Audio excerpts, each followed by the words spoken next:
নমস্কার বন্ধুরা, আমার ইউটিউব চ্যানেলে তোমাদের সবাইকে স্বাগত জানাই। দেখো, যে রাধে সে চুলো বাঁধে।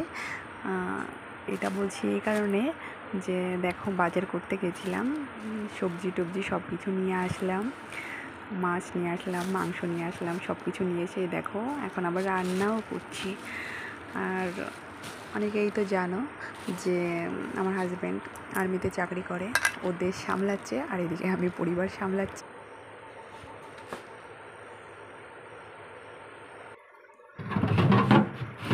ছেলেকে সামলাচ্ছি, পরিবার সামলাচ্ছি।